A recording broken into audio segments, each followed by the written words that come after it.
کہ اب ہمارا تربیہ سیشن میں ہے۔ آپ لوگوں کو پتہ ہے کہ الحمدللہ پچھلی دفعہ ہم نے ایک بہت ہی خوبصورت بک کو شروع کیا ہے، اور اللہ تعالیٰ ہم کو اس کو بہترین طریقے سے سمجھنے اور سمجھانے کی توفیق عطا فرمائے۔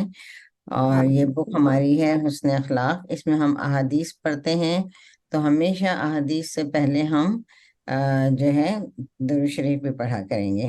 تو نحمدہ ونصلی علی رسولہ الکریم، اما بعد فاعوذ باللہ من الشیطان الرجیم، بسم اللہ الرحمن الرحیم۔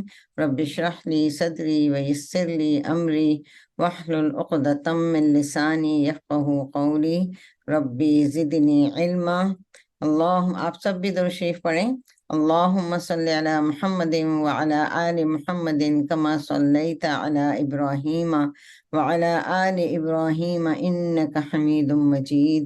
اللہم بارک علی محمد وعلی آل محمد کما بارکت علی ابراہیم وعلی آل ابراہیم انک حمید مجید۔ اب ہم اپنا دیکھتے ہیں کہ ہماری اس بک کا پہلا چیپٹر ہے، اس کا نام ہی ہے حسن الخلق۔ عربی میں ہم اس کو حسن الخلق کہتے ہیں، اور اردو میں حسن اخلاق کہتے ہیں، اور انگلش میں ہم اس کو گڈ کیریکٹر کہتے ہیں۔ تو ہم یہ دیکھتے ہیں کہ اللہ تعالیٰ نے حضور صلی اللہ علیہ وسلم کے اخلاق کے بارے میں قرآن میں کیا فرمایا ہے۔ تو قرآن میں آیت ہے، سورہ قلم کی آیت نمبر 4 ہے۔ اللہ تعالیٰ کا ارشاد ہے، اور بے شک تم اخلاق کے بڑے مرتبے پر ہو۔ اور خیر، ابھی ہم اس کو پڑھنے سے پہلے تھوڑا سا ایک اور بیک گراؤنڈ دیکھیں گے کہ اخلاق ہے کیا چیز۔ اخلاق کیا ہے کہ اچھا اخلاق یعنی خوبصورت اخلاق، عمدہ اخلاق، بہترین اخلاق، جسے ہم سب اپنانا چاہتے ہیں۔ اور اس بک کو پڑھنے کا ہمارا مقصد ہی کیا ہے کہ ہماری نیت یہی ہونی چاہیے کہ اللہ تعالیٰ ہمارے اندر وہ بہترین اخلاق پیدا کر دے جو اللہ تعالیٰ کو مطلوب ہے، جو حضور صلی اللہ علیہ وسلم کے پاس تھے، جو اخلاق تھے۔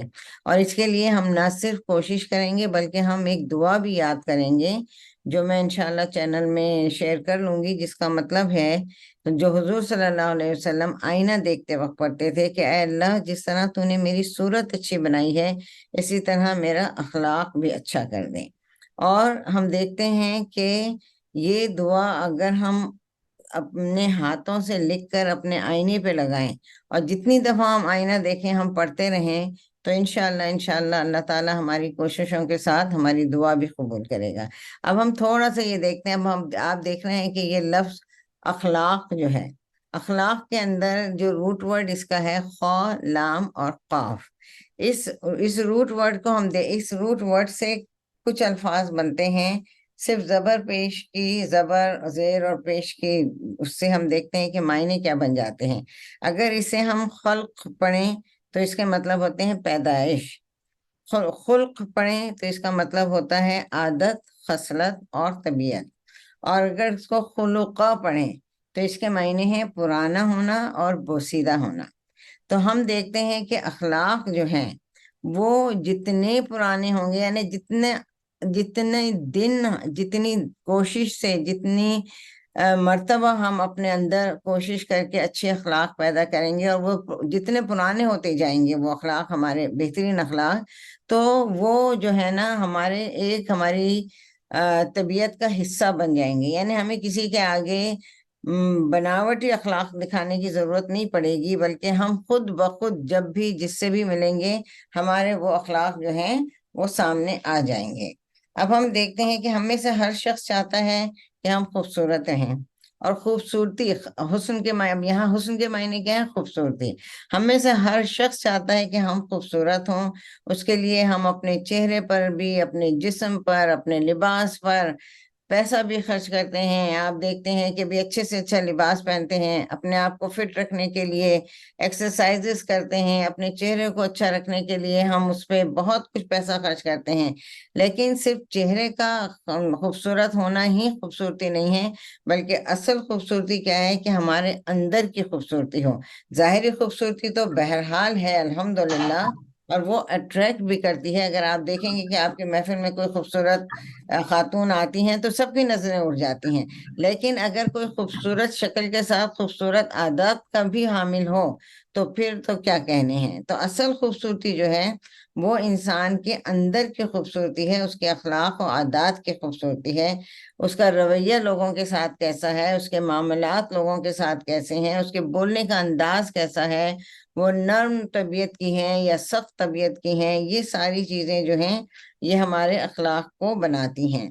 اور امام غزالی رحمۃ اللہ علیہ کا کہنا ہے کہ خلق یعنی اندر کی ایک مستقل کیفیت کا نام ہے، جس کے مطابق ہمارے اعمال ہوتے ہیں اور ہمارے رویے ہمارے اندر کی کیفیت کے تابع ہوتے ہیں۔ اور یہ چیز آپ لوگ خود بھی نوٹ کرے ہوں گے کہ اگر ہماری طبیعت اچھی ہے تو ہم ہر ایک سے اچھی طرح بات کریں گے۔ اگر ہم دیکھتے ہیں کہ ہماری طبیعت اندر سے خراب ہے، ہمیں بخار ہے، یا ہمارے جیسے آج کل ہے بی پی ہائی ہے، شوگر ہائی ہے، ہمارے ذہن میں یہ ساری چیزیں چل رہی ہوتی ہیں، تو ہماری طبیعت میں ایک الجھن ہوتی ہے جو ہمارے شکل سے بھی ظاہر ہوتی ہے، جو ہمارے بات کرنے کے انداز سے بھی ظاہر ہو جاتی ہے۔ یعنی لوگوں سے ہم جو بات کریں گے تو اس میں وہ پیار، وہ محبت، وہ خلوص نہیں ہوگا جو ہونا چاہیے۔ تو یہ ساری جو ہے نا کہ ہماری اندر کی جو کیفیت ہے، ہمیں اس پر قابو پانا ہے کہ چاہے ہم کتنے ہی بیمار ہوں، چاہے ہماری طبیعت کیسی ہی ہو، ہمیں لوگوں سے اچھے انداز میں بات کرنا ہے۔ اب جیسے کہ اب یہ انشاءاللہ ہم اس پہ آتے ہیں قرآن کی آیت پر، سورہ قلم کی، کہ اللہ تعالیٰ کا ارشاد ہے کہ بے شک تم اخلاق کے بڑے مرتبے پر ہو۔ اور اس کی ہم مثال کے لیے ایک چھوٹا سا واقعہ جو سب کو معلوم ہی ہے صرف دہرا لیتے ہیں کہ زید بن حارثہ جو کہ حضور صلی اللہ علیہ وسلم کے غلام تھے، جب ان کے والدین کو پتہ چلا، اس کا بیک گراؤنڈ یہ ہے کہ حضرت خدیجہ سے جب شادی ہوئی تو انہوں نے حضور صلی اللہ علیہ وسلم کو یہ گفٹ دیا تھا۔ تو جب ان کے والدین کو پتہ چلا تو ان کے والد اور چچا آئے وہاں پر اپنے بیٹے کو لینے کے لیے۔ تو انہوں نے کہا حضور صلی اللہ علیہ وسلم سے کہ آپ جو قیمت چاہے لے لیں، ہمیں ہمارا بیٹا واپس دے دیں۔ تو آپ نے کہا مجھے کسی قیمت کی ضرورت نہیں ہے، آپ بخوشی اسے لے جائیں، مگر آپ اس سے پوچھ لیں۔ جب انہوں نے ان سے پوچھا تو انہوں نے کہا، زید بن حارث نے، کہ میں حضور صلی اللہ علیہ وسلم کو چھوڑ کر کہیں نہیں جاؤں گا۔ جس پر ان کے والد نے اور چچا نے کہا کہ کیا تم غلامی کو زیادہ پسند کرتے ہو آزادی کی نسبت، یا تم ماں باپ کی نسبت دوسروں پہ زیادہ وہ ترجیح دیتے ہو؟ تو انہوں نے کہا کہ میں نے جو چیز حضور صلی اللہ علیہ وسلم نے دیکھی ہے میں ان کو چھوڑ کر نہیں جا سکتا۔ اس کے بعد جب دوسری آیت ہے، وہ بھی قرآن ہی کی آیت ہے، آل عمران کی، کہ اللہ تعالیٰ کا ارشاد ہے، اے پیغمبر صلی اللہ علیہ وسلم، یہ اللہ کی بڑی رحمت ہے کہ تم ان لوگوں کے لیے بہت نرم مزاج واقع ہوئے ہو، ورنہ اگر کہیں تم تند خو اور سنگ دل ہوتے تو یہ سب تمہارے گرد و پیش سے چھٹ جاتے۔ تو اس آیت کا نزول کا ایک بیک گراؤنڈ یہ بھی ہے کہ جنگ احد میں جب مسلمانوں سے کچھ غلطی ہو گئی تھی انسان ہونے کے ناطے، تو وہ لوگ بہت پریشان تھے، اور یہ تھا کہ اب پتہ نہیں واپس جانے کے بعد حضور صلی اللہ علیہ وسلم کا رویہ ہمارے ساتھ کیسا ہوگا۔ تو اللہ تعالیٰ نے یہ آیت اتاری، اور پھر یہی تھا کہ چونکہ آپ اتنے مخلص، اتنے پیار اور محبت اور بہترین اخلاق کے مالک تھے کہ لوگ آپ کو چھوڑنا نہیں چاہتے تھے، لوگ یہ چاہتے تھے کہ کسی نہ کسی طرح آپ سے جڑے رہیں۔ اور آپ کو، ہم سب کو پتہ ہے کہ صحابہ کرام کا کیا حال تھا کہ وہ حضور صلی اللہ علیہ وسلم کی ایک اشارے پر اپنی جان بھی دینے کو تیار رہتے تھے۔ پھر ہم دیکھتے ہیں کہ حضرت ابو ہریرہ رضی اللہ عنہ کی سے روایت ہے کہ رسول اللہ صلی اللہ علیہ وسلم نے فرمایا، بے شک میں اچھے اخلاق کی تکمیل کے لیے بھیجا گیا ہوں۔ یعنی حضور صلی اللہ علیہ وسلم کے جو اخلاق تھے وہ بہترین اخلاق تھے، اور ہم ایز اے انسان، یعنی تمام انسانیت کے لیے آپ کے اخلاق جو ہیں وہ ایک کیا کہتے ہیں، ایک وہ ہے رہنما ہے کہ ہمیں حضور صلی اللہ علیہ وسلم کے اخلاق کو اپنانا ہے۔ اگر آپ کے اخلاق کو اپنانا ہے تو آپ کی سیرت کو اپنانا ہے، آپ کی سنت کی اتباع کرنا ہے۔ تو جو آپ کیا کرتے تھے، جس طریقے سے آپ کیا کرتے تھے، وہ چیز ہمیں اپنانی ہے۔ پھر اگلی حدیث ہے کہ سیدنا انس رضی اللہ عنہ سے روایت ہے کہ رسول اللہ صلی اللہ علیہ وسلم لوگوں میں سب سے زیادہ اچھے اخلاق کے حامل تھے۔ اور ہم یہ دیکھتے ہیں کہ حضور صلی اللہ علیہ وسلم سب سے زیادہ، یعنی دنیا کے جو شخص ہیں، واحد شخص ہیں جن کا اخلاق دی بیسٹ ہے جسے کہنا چاہیے۔ تو ہم کو ان کے اخلاق پر چلنا ہے، اور آپ کے اخلاق کیا تھے، کہ اخلاق اچھے ہونے سے اور بھی ایک چیز ہم دیکھتے ہیں، اور دوسری جگہ بھی ہم نے احادیث میں پڑھا ہے کہ اچھے اخلاق جو ہیں وہ ایک عابد کو ساری رات عبادت کرنے سے بہتر ہے، اور ایک کیا کہتے ہیں روزہ دار اگر وہ ساری رات روزہ رکھے اور ساری رات عبادت کرے، لیکن اگر اس کے اخلاق اچھے نہیں ہیں تو اس کی ہر چیز بیکار ہے، لیکن اگر اس کے اخلاق اچھے ہیں تو انہیں ان کے برابر ہی ثواب مل سکتا ہے۔ پھر اگلی حدیث ہے نمبر 3، کہ رسول اللہ صلی اللہ علیہ وسلم نے فرمایا سب سے زیادہ کامل ایمان والے وہ لوگ ہیں جو مسلمانوں میں سب سے زیادہ اچھے اخلاق والے ہیں۔ یعنی یہ ہم یہ دیکھتے ہیں کہ احادیث میں بھی، قرآن میں بھی، آیات میں بھی مستقل یہ بات بتائی جا رہی ہے کہ اگر آپ مسلمان ہیں تو آپ کا اخلاق تو اچھا ہونا ہی ہے۔ تو ہمیں کتنی زیادہ اس پر توجہ دینے کی ضرورت ہے کہ اپنے اخلاق کو ہم بہترین کریں۔ پھر اگلی حدیث ہے کہ سیدنا ابو ذر رضی اللہ عنہ سے روایت ہے کہ میں نے رسول اللہ صلی اللہ علیہ وسلم کو فرماتے ہوئے سنا، میزان میں حسن اخلاق سے زیادہ بھاری کوئی چیز نہیں ہوگی، نہ رکھی جائے گی، اور یقیناً حسن اخلاق والا شخص روزے دار اور نماز پڑھنے والے کا درجہ پا لیتا ہے۔ ہم یہ بچپن میں بھی سنا کرتے تھے اپنی امی سے کہ اپنے اخلاق کو اچھے کرو، کیونکہ میزان میں سب سے بھاری اخلاق ہی ہوں گے۔ یعنی ہمارے میزان میں ہماری نیکیاں ہوں گی ہی انشاءاللہ انشاءاللہ، لیکن جب ہمارے اچھے اخلاق رکھا جائیں گے اس کے اندر تو وہ پلڑا ڈیفینیٹلی بھاری ہو جائے گا۔ تو میری بہنوں، ہم سب کو اس بات پر بہت توجہ دینی ہے کہ ہم کو اپنے اخلاق کو اچھا کرنا ہے۔ پھر اس کے بعد ایک اور حدیث ہے جو اس میں رہ گئی لوڈ ہونے سے، کہ سیدنا ابو ذر رضی اللہ عنہ سے روایت ہے کہ رسول اللہ صلی اللہ علیہ وسلم نے مجھ سے فرمایا، تو جہاں کہیں بھی ہو اللہ سے ڈر، اور برائی کے پیچھے نیکی کر، نیکی برائی کو مٹا دے گی، اور لوگوں کے ساتھ اچھے اخلاق سے پیش آؤ۔ یعنی اس آخری حدیث میں ایک 3 کی پوائنٹ ہیں ہمارے پاس۔ نمبر 1، اللہ سے ڈرو۔ اللہ سے ڈریں گے، جب اگر ہم اللہ سے ڈریں گے تو جو ہے دوسرا پیش کر دیں پڑھنے میں تو اللہ سے اگر ہم ڈریں گے تو ہم کہیں بھی ہوں، ہم کسی کے ساتھ ہوں، ہمارے اخلاق اچھے ہوں گے۔ ہم یہ نہیں دیکھیں گے کہ اگر کوئی شخص بہت اعلیٰ مرتبے پہ ہے تو ہم اس سے تو اخلاق سے پیش آ رہے ہیں، لیکن اسی آفس کا جو چپراسی ہے اس کے ساتھ ہم بدتمیزی کر رہے ہیں۔